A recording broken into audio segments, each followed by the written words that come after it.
All right. Welcome to another episode of the Fair Chase podcast. As you all know, we're in the middle of a kind of a summer prep series. And so we're talking things like how to get yourself, your gear, your everything ready, your knowledge, through scouting and things like that, ready for hunting season. And so, we've talked about getting your body right, exercising, and how important that is. And we're going to be talking a little bit more now about gear. And so one of the first things I wanted to do was talk about layering, because I hunt in Michigan. I'm hunting in everything from 80 degrees on one end of the spectrum to end of the year can be well below zero. So what we thought we would do today is bring somebody that is very well versed in this sort of thing, Chris Derrick from Sitka Gear. Chris, thanks for joining me on the show tonight. Yeah, thanks for having me on. This is a great subject, and it actually helps people to get a lot more out of their gear and have a better time in the field. There's nothing worse than going out with a mistake in your system and then having to sit through a miserable stationary hunt in cold conditions. So that it describes about, we just were talking about this on another podcast, but I've been hunting since I was 12. I'm 30, so 22 years. I would say probably at least 15 of those years I hunted in the cold and I was just miserable. I didn't know anything about layering. And so my thought about layering was, this was right when kind of Under Armour came out when I was like in high school. So like at the peak of me, trying to layer would be like my Under Armour from soccer. I throw a bunch of sweatpants over it, and stuff. And then, maybe try to put like a coat on top. And so you're walking out and you can't really carry it, you walk around in it. And of course you're like soaking wet, no matter how cold it is. You sit there and I would sit there and it'd be like just about light. And you know how it gets light and then the temperature drops a little bit more right after light. And I remember every time I'd sit out thinking like, this is miserable. How do I have so many layers on? And it doesn't matter. I'm freezing cold. Well, fast forward now, I've slowly learned more about layers, and it's meant I've been able to spend more time outside and appreciate it. So just to start there, I give that story to show that it is important. But when I say like layering system, what comes to mind? What do you think of when you think of like a clothing layering system? I look at it. It's really three steps or three stages. Is setting your foundation. That's what you're going to wear next to your skin. Then what you're going to put on for insulation, which could be your outerwear layer. It could also be a mid layer, depending on where you are in seasonal relevance. And then your protective or your outerwear layer. People consider those maybe a soft shell or a hard shell. Hard shell being something that typically is defined as more rainwear, Right. or if you're just going to have windstopper. And it really depends on where you're going to be hunting most of the time or what those conditions are. But that allows you to flex throughout the season. And that's the key, is to try and figure out what am I going to use from early season? How am I going to progress into my mid-season hunts? Throughout the season, the conditions are going to change. And then just like you talked about, even within a single hunt, the temperatures going to fluctuate up or down, wind conditions are going to change. So you have a lot that can change even in a given hunt, that you need to adapt to those situations. Hey everybody, welcome back to another episode of the Fair Chase podcast. We're going to take a few seconds here to thank a few sponsors that helped make this show possible. We are big fans of having glass with you when you're in the woods. So whether we're turkey hunting, bear hunting, deer hunting, whatever we're doing, we're bringing some sort of glass. Actually, one of the new fun pieces of glass that we've added to our collection were the UHD 18 by 56s. Big boys. I like them because then you don't need to bring a full spotter, and you can still do pretty well. Yeah. I like the 2 eyes. So we love Vortex. We use a lot of their optics on our rifles, on our chest when we're out. Rangefinders, they got rangefinders, amazing. So we'll love them. Go check them out. And actually, if you're going to buy some, check out Midway USA and use the promo code TFC10 for 10% off your order. I promise you won't be disappointed. Go check them out, Vortex Optics. HuntWise is an awesome app. There's a lot of them out there. This one's definitely our favorite. They're local here in Grand Rapids, have their headquarters here. They have an awesome HuntCast 2.0 that's going to give you weather prediction, wind prediction, anything based off the pin and property that you're hunting to give you the best day to get out there and hunt. So it's kind of a no-brainer. Go get this app, huntwise.com.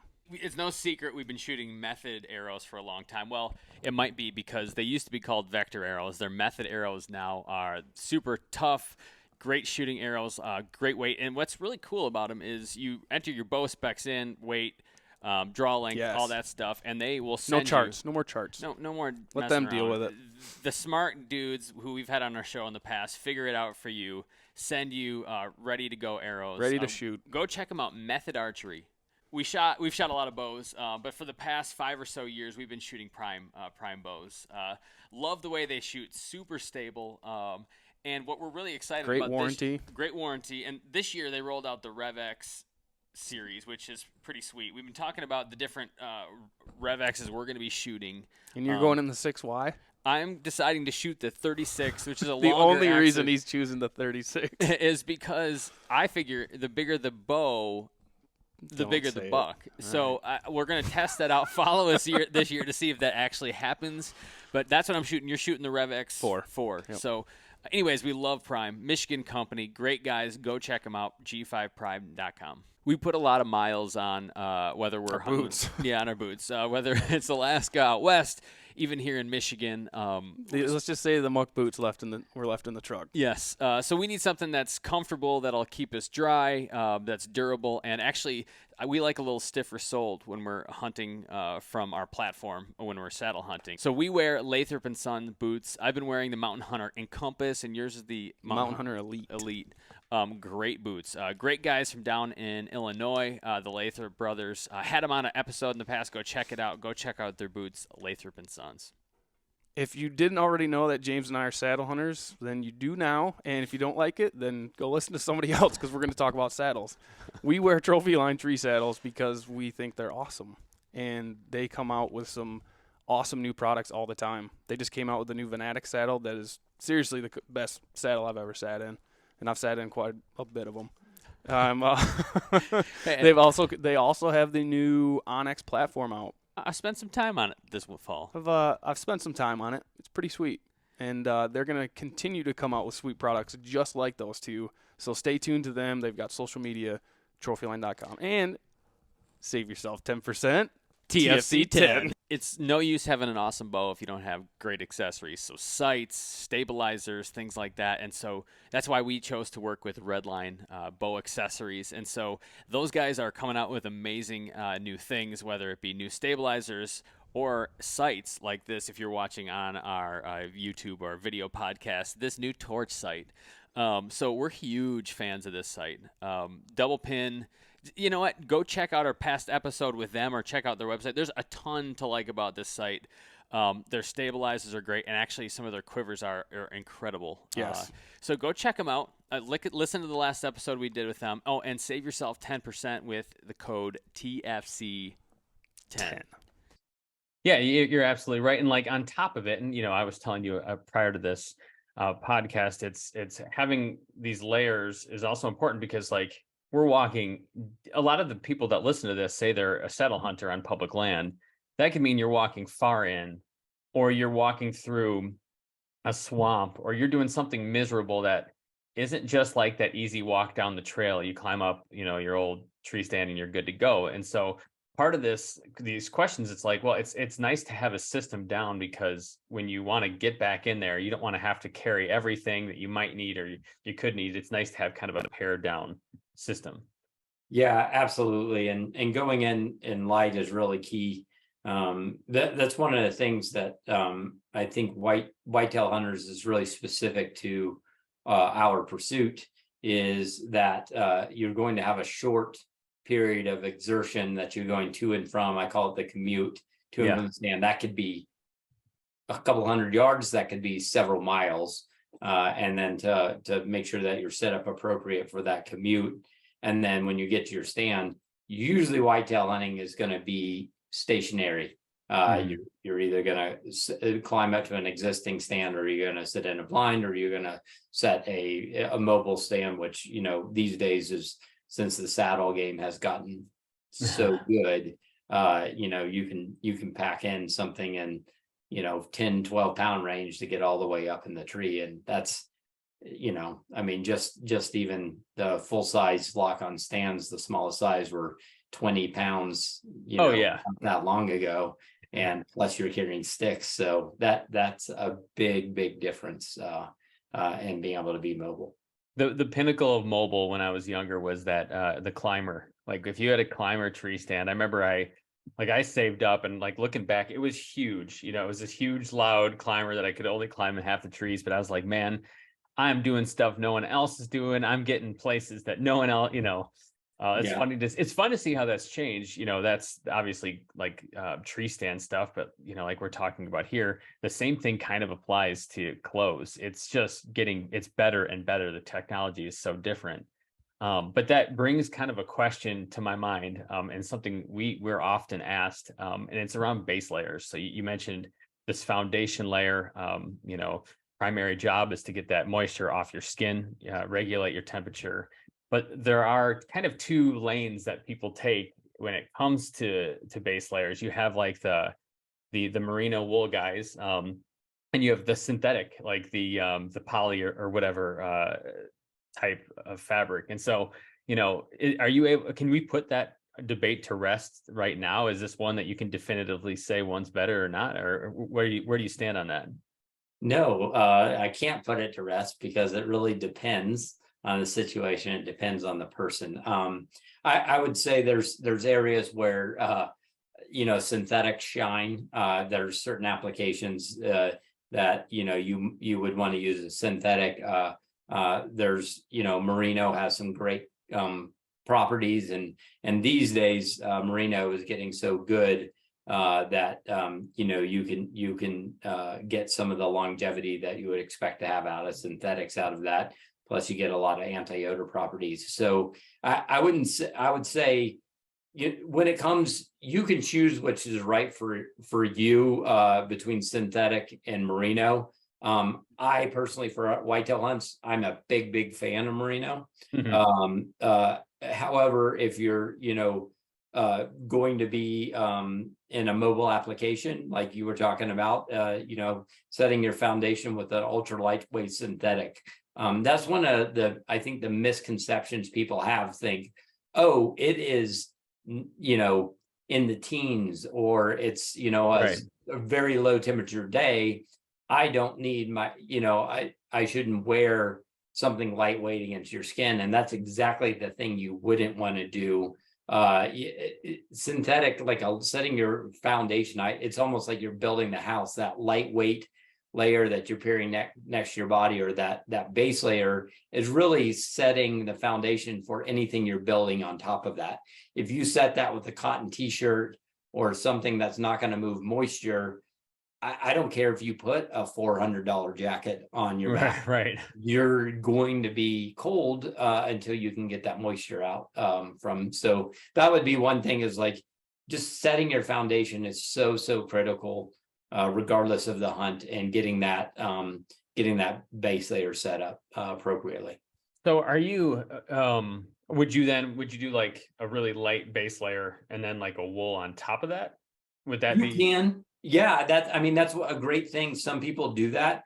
I will say, so with a synthetic, like I might take our core lightweight hoodie, right? Mm-hmm. And I might throw that over from a synthetic standpoint, and then I can use that for my face coverage if I want. And I can hear really well, because I don't like to wear things over my ears typically. However, I will say that we had talked about the fact that we have a new merino program. So we've completely reset our merino program for the fall of 2023.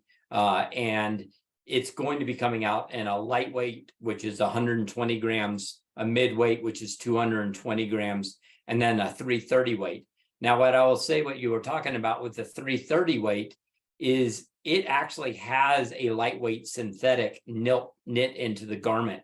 So what you can do is you essentially wear the 330 weight against your skin. That synthetic is going to hate the moisture. It's going to want to push it through. The merino loves it.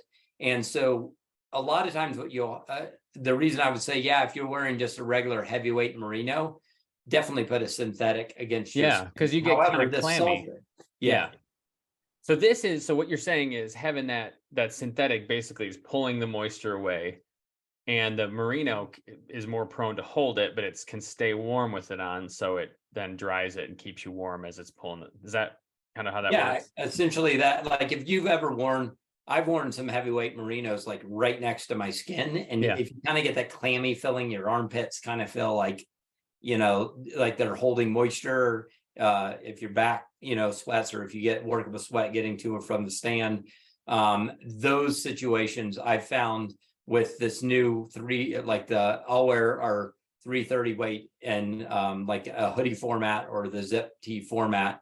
That way I can vent it in the front, but you're not going to have that clammy feeling. So it's essentially like wearing the core lightweight synthetic against your skin, and it's like wearing a 330 gram merino as your mid layer, but just kind of puts the two together, which is a great form. And that I wear through my mid through late season hunts for all whitetail applications. That's my favorite. And then a lot of people think like for warm weather, you wouldn't want to wear wool, but merino, like in the 120 weight, is a great warm weather piece. It actually works to keep you cool in the summer and regulates, and then can also help with some cooler weather hunts as well. So picking those types of weights, you can really fine tune what you want for your system. I love the 300 weight wool. Like that I use it as like sometimes I'll wear it like you said, like mid to the end of the season, but a lot of times it's just like my outer piece, and maybe I'll throw like a vest over the top of it, and that can get you into like pretty cold temperatures, and you're pretty comfortable. Yeah, I think, anytime it starts to get like, I would say, in the mid 50s, that can be your outerwear piece in the evening. And then you can add insulation, then you can add an outerwear piece, and you can really flex along with those conditions. So from my standpoint, I will say merino is my favorite from a whitetail standpoint. Or even sometimes a multi-day hunt where I'm backcountry hunting here in Montana, just from the stink standpoint and the anti-odor properties. Merino does excel there. So yeah, that's where I would lean that way towards merino for those applications. Well, and it's quiet, and it's it's not so reflective. It's great. But there is one, and this is another thing that I learned a lot later on in life, was this wind stopper layer. So forever I would have stuff that were, wool, I'm wearing a wool sweatshirt right now. It's nice, but once you get any wind, it like saps your heat, like it's instant. And no matter how many layers you're putting on, if that wind gets in, it's huge. Like, so when you kind of think about wind stopping, how do you approach that? Like, what does wind stopping look like, and how do you put it into a system? Yeah. So, after you've set your foundation, let's say that the wind's going to pick up, but it's not super cool. You can take a light wind stopper layer, and what that's really stopping is, it's called convective heat loss. So when you look at convective heat loss, you're basically looking like air transferring over, basically creating that layer to be able to remove that off of your body, and that prevents it. So the amount any essentially wind's not contacting, and you're not losing any of your warmth through that convective layer. So you can do that. You can run it as a mid layer, you can run it as an outer layer, but the wind stopper is essentially just stopping wind from taking heat away from your body. It's basically taking it out of the insulation. Yeah, interesting. Yeah, and that's once I had some fairly nice stuff in the past that I was always surprised with. Like, once the wind hit, I would get cold. It's like, man, this is expensive, nice clothes. This should not be letting that happen, and it would. And so it took me a while to kind of figure out the wind stopping thing. But once I did, it's like you can get away with a lot less clothes. And that's kind of the goal, like have less on and still be comfortable, so you can move and you're lightweight and everything else. So huge thing. So the other part you mentioned, so we're kind of moving our way out. So, for people listening, as they start thinking through the system, you've got your foundation. And so you'll think through, what is it, merino that makes most sense for you? Or is it, some kind of combination with synthetic or synthetic alone?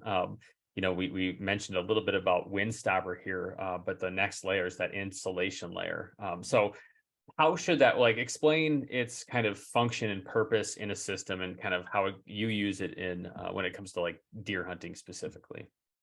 Yeah, I consider your mid layer insulation. So in our line, or in the Whitetail line, it's the ambient, which is essentially an active insulation, but then it bridges the gap between that and like a static insulation. So let's say you've set your foundation, the temperatures are getting cool, you can add your insulation on there, if it's not a really windy day, but it's a cooler day. Which, and insulation, what you mean is like traditionally like a puffy, right? Is that what we're talking here? Yeah, that would be essentially the old school. If you look at a puffy jacket, but that's what you're thinking about, lofted insulation. Okay. And you're essentially expanding the air gap between your outer layer and everything, and that's essentially what insulation is, right? It's just bridging that gap. And so that's what you're doing when you're adding that in your system, and I consider it a season extender. So yeah. I've got something very lightweight on. I need to add, let's say, several degrees of temperature. I put on my puffy insulation, and that is extending the temperature range that the under piece is. Now, let's say like my outer layer is like the stratus, for example. You've got your lightweight base layer on. It's a windy day. It's kind of cooler, mild temperatures. You've added the stratus in, and now it's getting into freezing temperatures. You can add an insulation piece like the ambient in between the two, and you've now extended the season of that stratus down another, 15 or 20 degrees in temperature range. So that's the way I typically look at that lofted insulation piece. Is it's extending the season of my base layer, or it's extending the season of my outerwear piece. But any piece in my line, I can basically make it go further in to the season, into a wider temperature range. Okay, and so the stratus, just for folks that don't know, is a kind of a piece in your line that's the outer layer. It's kind of the protector piece, correct? It is a micro fleece. Like, think of a really fine fleece with a windstopper layer, and then a micro fleece or a micro check interior. Yeah. So what you have like a light insulation added with a windstopper. And I consider our stratus system the most versatile outerwear piece, because essentially what you can do is, when temperatures are mild, you can add windstopper into that. You can add a light insulation. You could add a heavier base layer like the 330 weight under it, and then you can also add an ambient or a lofted insulation piece under it, and that allows that outerwear piece to be extremely versatile. So yeah. Most, unless you're getting into all day sits in the teens, for me, with my body type and how I can handle cold, I can take a stratus, a lofted insulation piece, and a base layer, and I can get all the way in the mornings where they're starting in the teens, and be totally fine. I don't have to go into a super insulative outerwear piece. I can flex everywhere I need. So if I would say, like, people wanted to understand, like, I hear this all the time, what is the system that I need to have? That is really like setting a good foundation piece. That could be, I would set yourself with a really lightweight piece for the early season hunts, and then maybe a piece that's a bit heavier, like a 330 weight merino, for example, for your cold weather hunts. I would have an ambient jacket inside of there, which is your lofted insulation piece, and I would have your stratus as your outerwear piece. You're going to get 90% of your season taken care of with just that system alone.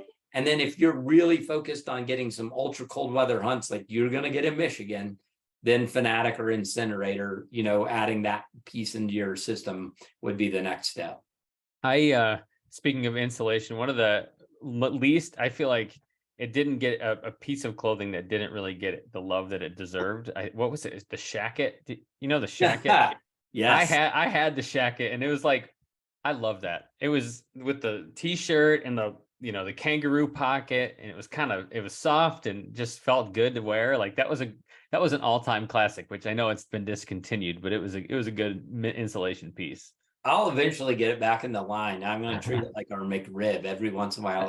Just cycle it back in. I like that. Stuff you can feel good about yourself when you eat it. So yeah, every time I wore it, I'm like, this is the pinnacle of clothing technology. I don't need sleeves. I don't get cold right there. Yeah, it's all about core warmth. So. That's right. It's all about the core. Actually, I was just trying on some of the Fanatic, like the heavier piece. And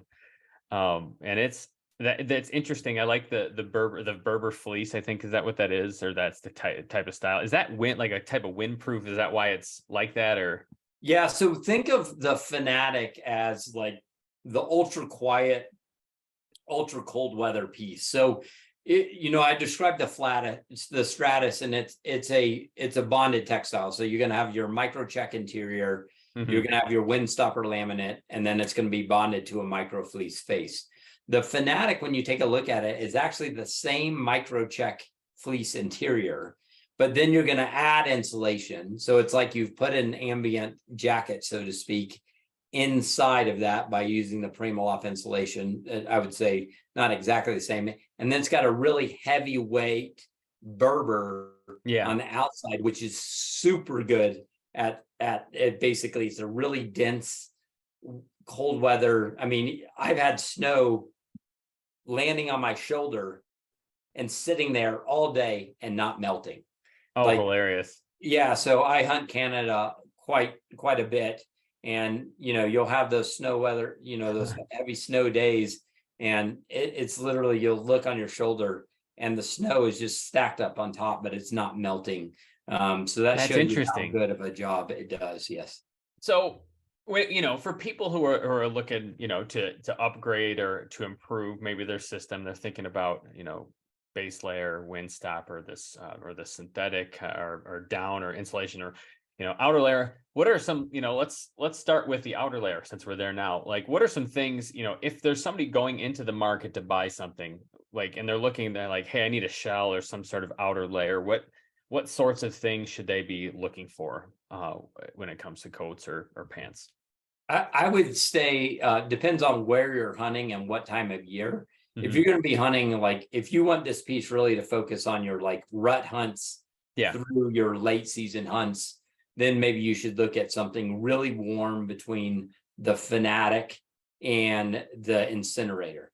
And I would say between those two pieces in the Sitka line, Fanatic, if you're really fanatical about being quiet, and you're going to be hunting like really dry conditions, like where it's not going to be raining or sleeting or anything along those lines, the Fanatic is your go-to piece. It's super quiet as any non-wind stopper piece in the line. Now, if you're going to be hunting in some really kind of wet conditions where the snow is a bit melty, or if it's going to be sleeting rain, I would say the Incinerator. So I look at like frigid, wet conditions, Incinerator. For most of the hunts, I actually tend to direct southern hunters towards the Incinerator because a lot of the people because of the shedding of the water. Because 35 degrees, sleeting rain. That's actually most of the hunts that you face in the South versus Michigan.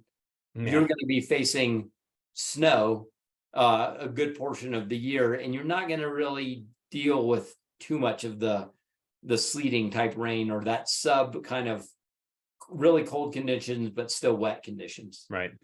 Interesting. So you're looking at something that if you're looking for an outer layer piece, you're balancing the need for stealth and kind of, quiet warmth versus something that maybe will shed water a little bit. So maybe a little bit louder, but does better when it rains. Is that right? Yeah, I consider Incinerator reasonably quiet but waterproof. Also, mobile hunters, if you're saddle, it's extremely packable. So I would tend to lean towards the Incinerator sometimes if you're a mobile hunter, just because it packs down so nice. So those are the things I would weigh between those two garments. On what you value most. It's just think about where am I going to be hunting the vast majority of the time and what's most important to me during those periods. Yeah. And then everything else you can typically flex and figure out a way in between. But I would just make sure you have that good foundation. I would add an insulation piece in between. And then, if you're looking for a ton of versatility, and you're not going to be having to use the system down into like, all day sits in the low teens, the Stratus will get you everywhere you need to get. Interesting.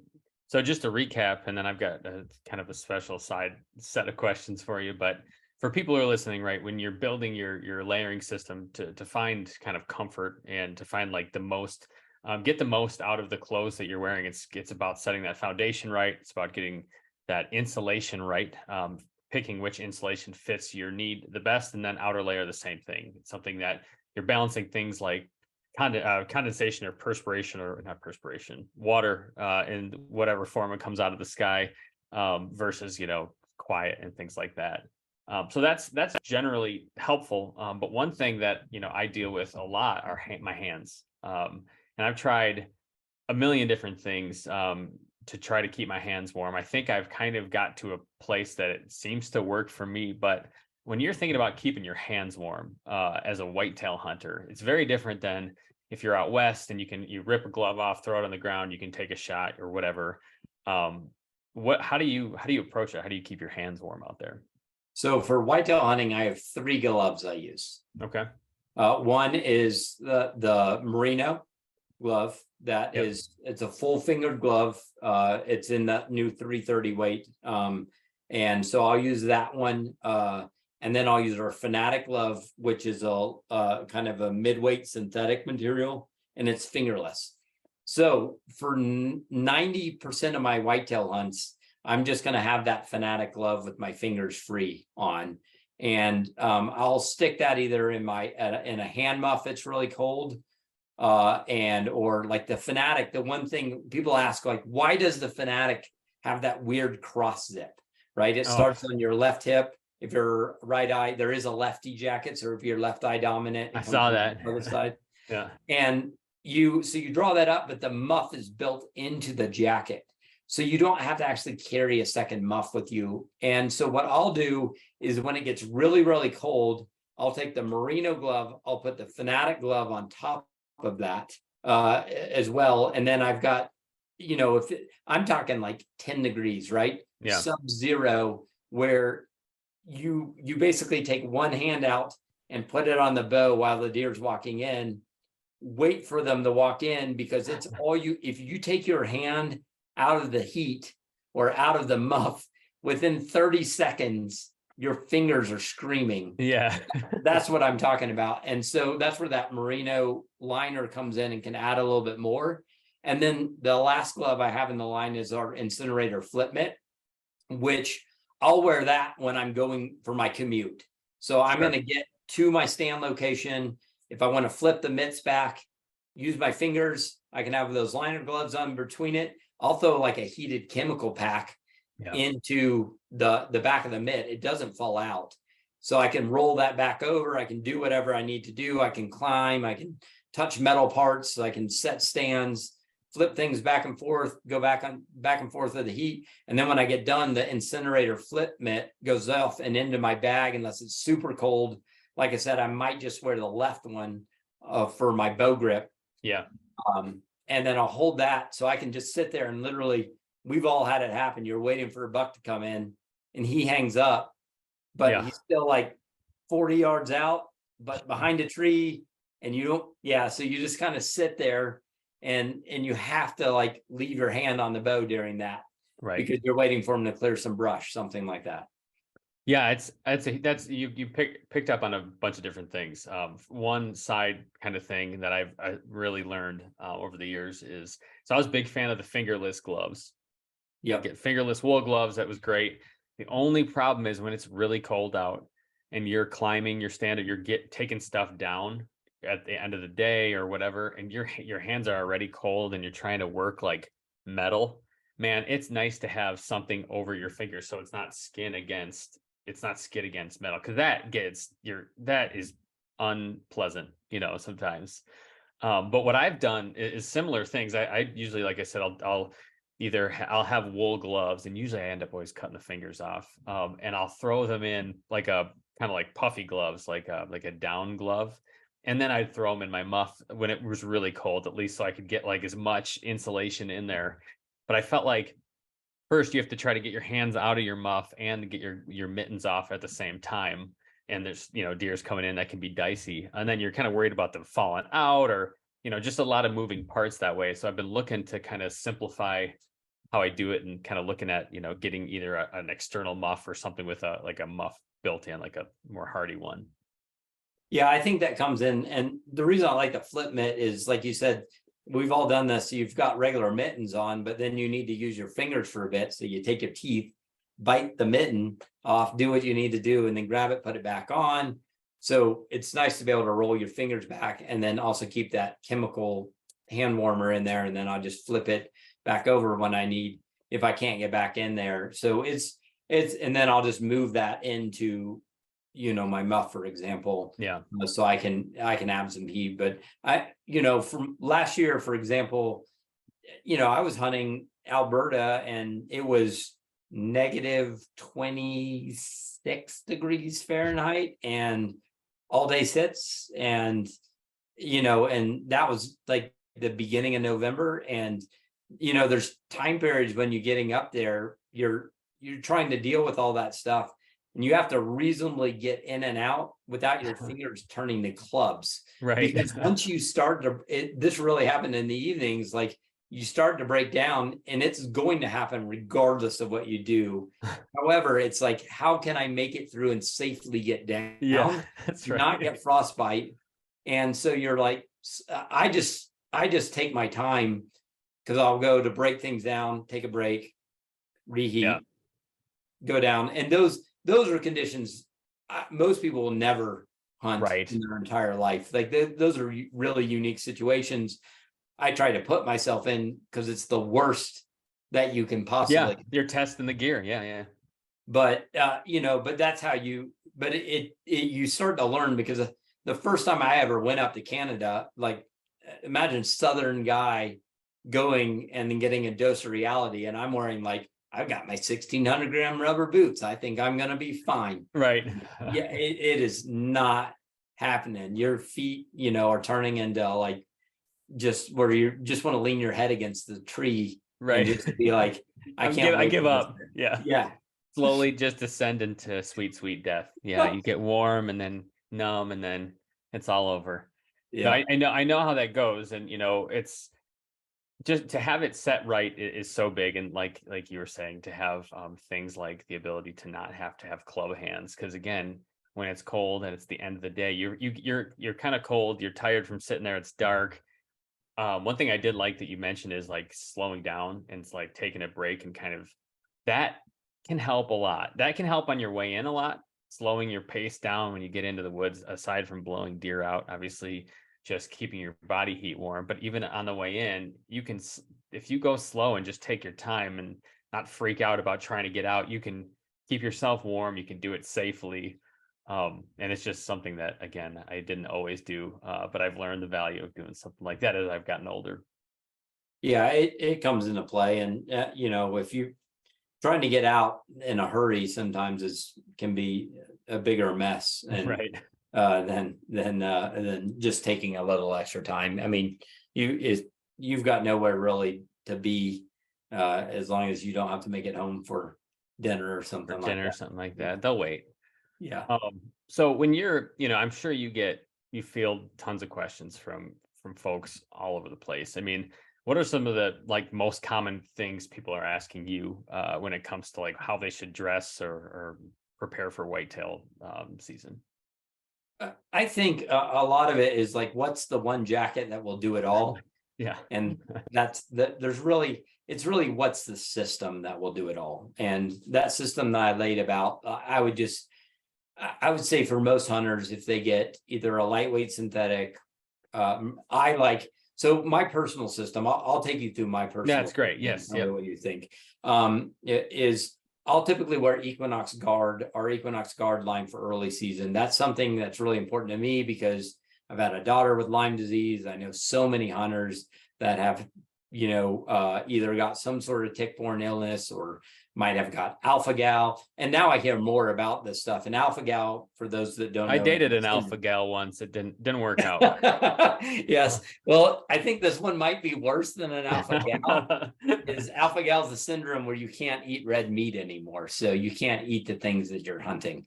And that's pretty devastating. So that system's all really focused around making a super versatile or a super simple system that protects you from ticks, mainly from getting them to contact your skin and making sure they drop away through your body through the life of the garment. You don't have to worry about retreating it with permethrin. It's basically built in.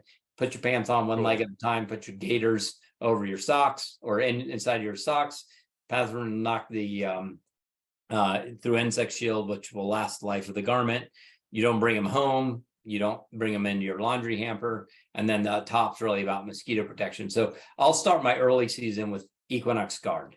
Then as I progress into the later season, that can serve as your synthetic base layer, your lightweight base layer for a period of time. Then I'll maybe go to the merino. So like I said, that 330 weight merino, I'll have, some sort of like heavier weight bottom, like our heavyweight bottom, or maybe the, like a heavier dense piece that goes on my legs. For insulation layers, Equinox pant, which is just basically a whitetail pant with large pockets on it. And then I'll have a stratus for my outer layer. So I'm a big bib guy. I like bibs. Me too. I love bibs. Yeah. Yes. So stratus bib, stratus jacket, and then my lofted insulation. That's going to cover 90% of my season. And then depending on where you live, I would say Fanatic, if you're going to do some really cold weather hunts, or Incinerator, wet or quiet, and dry. So those are, Fanatic is more the dry and quiet, super cold. Incinerator more. Literally all of those for your apparel will be fine. And then you just got to think like your handwear, your headwear pieces that you want, beanies. That's going to get you through your entire season. And it just depends. The reason people should be thinking about this, it's not going to be cheap to get into an entire system. So you want to create the one that's right for the way you hunt. But that's going to serve the vast majority of your listeners. I've always had a question about pants. So, on the top, you've got, you'll do base layer, you'll do grid fleece or some sort of fleece or, active insulation. You'll do your kind of your insulation layer in your outer, if you're really doing all of them. Why do you do a lot of, fleece pant? Like, why are fleece not more popular on pants, to go under a shell? Well, a lot of times actually people don't wear I think it has to do a lot with like having too many waistbands. So you got your underpants and then, okay, I'm going to have a lightweight synthetic on. Okay, now I need a heavier weight, like midweight fleece or whatever. Now all of a sudden you've got 3 waistbands. Now I got to put my pants on. Right. You've got 4 waistbands on. So I try and avoid that. Yeah. So typically I'll wear during my whitetail hunts, we have the 220 weight merino boxer. I actually really like the 330 weight zip off bottom for a lot of applications. So what's great about, I found that I didn't think I would like it as much as I did, but it basically stops at your boot tops. Yep. And you don't, if you want to shed the layer, essentially, especially on like mobile big game applications, you essentially can pull down your pants, zip off the bottom, and then pull your pants back, and you don't have to take your footwear off. That's so if you've ever had to like stand on top of your jacket or stand on your pack, or I'm trying to stand on top of my boots, it basically you remove the need to take off your footwear. So that for a lot of mobile hunters is a great piece. So I'll have that as like my base layer. And then I like a pant with a nice cargo for whitetail hunting, a side pocket, because I'm dumping ropes, I'm dumping gloves. When you're climbing a tree, you're going up, whether it be a fixed like rope with a safety line or anything along those lines, you might be going up and like, okay, I'm going to get this up. My lineman's coming off, or I need a harness strap. I I'm always dumping stuff in those cargo pockets. So I like a pretty decent volume cargo pocket for my regular pants. Yeah, interesting. Yeah, that was one thing I'd always wondered about. Okay, so those are the questions you get, and then we'll end on kind of this note. When you look out into kind of the hunting world and you see people out in their tree stands and everything, what's the one thing you see them do wrong the most? What are they getting wrong most out there? Well, generally in hunts, I've seen people getting down too early or leaving, or Sure. that's what you run into. Like, Yeah. I all these PA guys are gonna you're gonna love this. Like you hunt up there and then you see somebody walk in and they go and sit down for a little bit and they're there for like 30 minutes. Yeah. And, like, get up Oh yeah. and then they stop by your stand. They see you and like, hey, They I'm talk in the leaving. full It's all volume. yours now. And you're like, Yeah. Thanks, man. Yeah. so so that's what I run into a lot. But from a gear standpoint, I think a lot of times people just thinking they can throw a pair of jeans and a t-shirt on under it, and then they'll come, oh, man, I bought that Stratus, or I bought that Fanatic jacket and I was miserably cold. Right. And then you start like asking, okay, what were you wearing? Oh, I had a pair of jeans on, I threw it on over the top and had a t-shirt. I don't, you screwed up. I can't help you. You have to take a little responsibility yourself on understanding how this stuff works. Yeah. And so I think it's really important that people understand that, because you're just basically defeating everything else, and you've essentially wasted your money. You might as well go back to cotton coveralls. Right, because no matter what's on the outside, oftentimes what's touching your skin is probably as important, if not more important, for the most part. Yeah, you built your foundation on sand. Yeah, no, it's good to know. Well, so you guys have this kind of new merino line coming out, and so for people who are listening who want to find out more about that, or see more of what you guys are working on, or even learn about how to layer, you have a bunch of that stuff set up even on your website. Where can they go? How can they check you out? Well, I think sitkagear.com there's a great system builder that has, I wouldn't say it's like super detailed, but if you're like, I don't know where to start, it's going to allow you to go in and click in on the system builder and be able to get a system that's probably going to serve you right. So I would say go to sitkagear.com, work that. Also, our customer service team, they all hunt. I've worked at companies where people don't participate. I can tell you every single person that actually works in our customer service department they do hunt, and they will go the extra mile to help you work through and figure out the right system.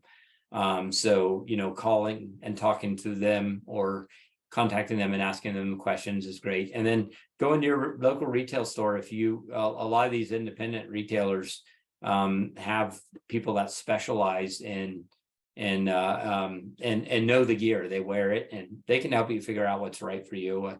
I usually find if I go into those shops, those people are genuinely interested in helping get you the best system that they can. Yeah. No, that's great. And Chris, thank you for doing this. Everybody, your layering is important. It's going to dictate a lot, for the most part, how comfortable you are. And oftentimes it'll dictate how long you're even sitting out there. So take some time this off season, get it right. Go check some of Sitka Gear stuff out. And, Chris, like I said, thanks for coming on. We really appreciate your time tonight. Yeah, absolutely. Thanks for having me on.